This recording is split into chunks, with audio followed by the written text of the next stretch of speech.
In the first session of the class, we are going to discuss about advantages of parallel connection over series connection. In household electrical circuit, all the appliances are connected in parallel. So what are the advantages of parallel connection over series connection? We can go through that. The first one is, in series connection, same current flows through all the appliances. In household circuits, there are appliances like electrical bulb, fan, TV, fridge, mixer, etc. And if you connect all these things in series, one after the other, what happens? We already studied that in series connection, same amount of current flows through all the appliances. But some appliances require less amount of current, such as bulb, TV, etc. But some other appliances require more amount of current for their working. If the same amount of current flows through all the appliances, that is not desirable. Some devices will get damaged. So that is one of the disadvantage. But in parallel connection, different appliances get different amount of current as per the requirement. So that is one of the advantages of parallel connection over series. The second one is, in series connection, if any appliance fails, for example, a fan got fails, then none of the appliances will work. The circuit becomes broken. So if any appliance fails, the circuit becomes broken, then no current flows through the circuit. But in parallel connection, if any appliance fails or got damaged, it will not affect the working of other appliances. That is the second advantage. The next one is, in series connection, all the appliances are connected together, so only one switch is needed. With only one switch, if you put the switch on, all the appliances becomes on. If you put that off, all the appliances becomes off. That is not desirable. We don't want to work all the appliances together. But in parallel connection, we can use separate switch. That is advantage of parallel connection over series. We can use separate switch for different appliances. The last one is, we know that in series connection, if many appliances are connected in series, the total resistance will be high. So current will get reduced. But if you connect the appliances in parallel, total resistance will get reduced. So current flows easily.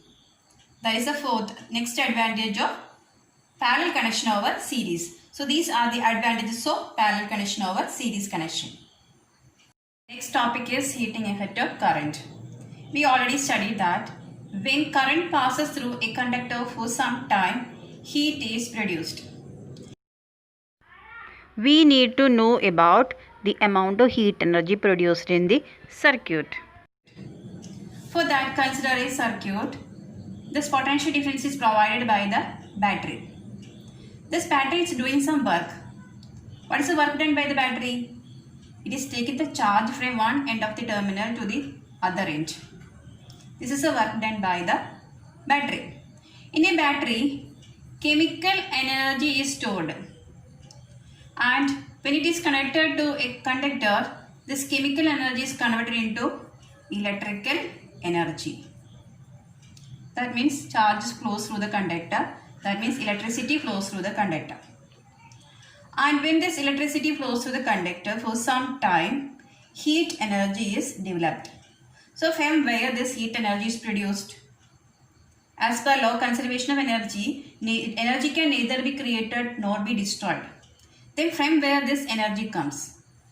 A part of electrical energy is converted into heat energy. So chemical energy is converted into electrical energy as well as heat energy. A part of electrical energy is converted into heat energy. So this is a wastage of energy. We know that when the electric fan works for some time, it becomes warm. Similarly, bulb, when you touch the bulb, we can feel it is hot. When it works for some time, it becomes hot. Similarly, computer, TV, your mobile phone, then mixie, when you touch the sides of the jar, we feel it is warm. That means when electrical energy flows through these appliances, it becomes hot. This is due to heating effect of current. So there is wastage of energy in the form of heat. So this heating effect has advantages as well as disadvantages. This is a disadvantage of heating effect of electrical current, wastage of energy. But it has a lot of advantages. This heating effect is utilized in appliances like electric iron, heater, etc. How much heat energy is developed in the circuit? We want to find out that. For that, consider a circuit containing a resistor R. V is the potential difference applied. Q is the charge flowing through the circuit in time t. Then what is the work done to move the charge?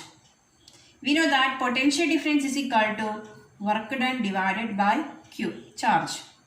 So what is the work done to move the charge? Work done is equal to potential difference into charge.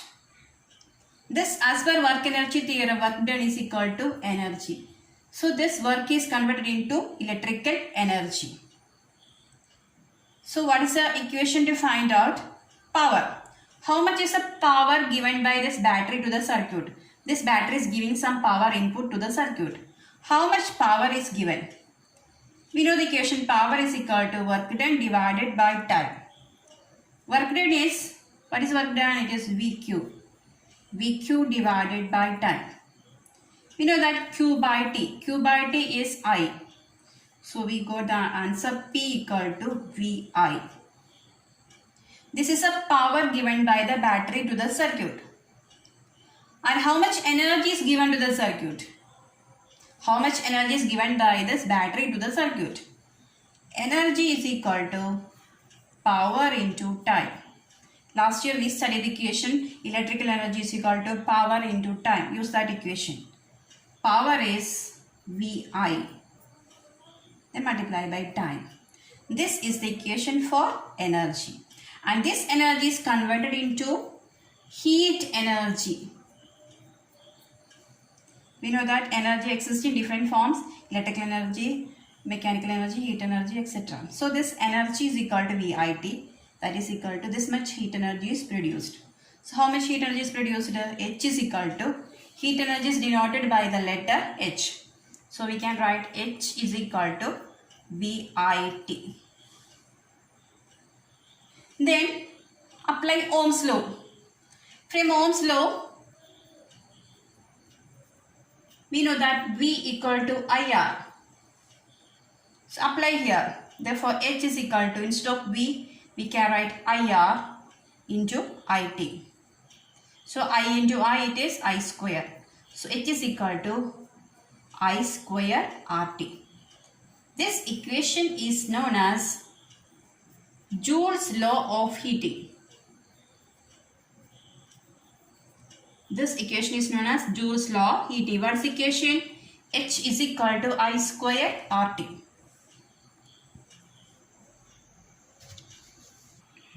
So we got the equation for heat energy produced in the conductor or in the resistor. Equation is H is equal to I square RT. This is known as Joule's law of heating. So how do you state Joule's law? Joule's law, as per Joule's law, heat energy produced in a conductor or resistor is directly proportional to square of the current. Heat energy produced is directly proportional to resistance of the resistor. Heat energy is directly proportional to time of flow of current. So this is called Joule's law of heating. As per this law, the heat energy produced is I square RT. It depends upon square of the current, resistance of the resistor, and the time of flow of current. Now we can do some numerical problems based on heating effect of current.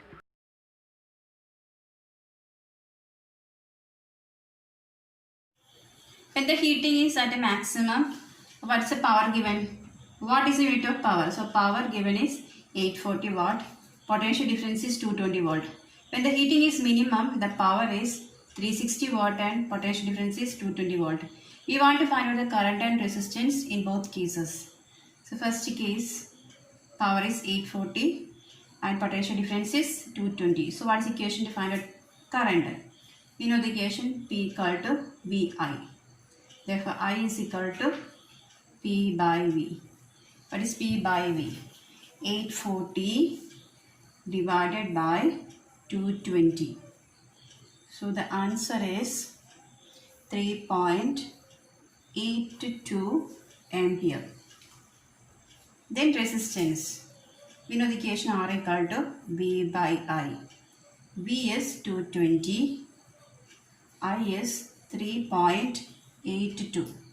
So the answer is 57.6 ohms.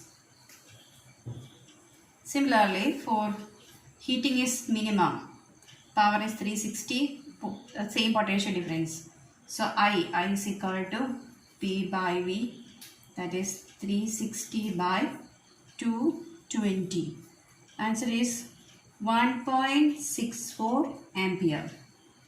Then resistance R equal to V by I. V is 220, current is 1.64. The resistance is 134.15 ohm.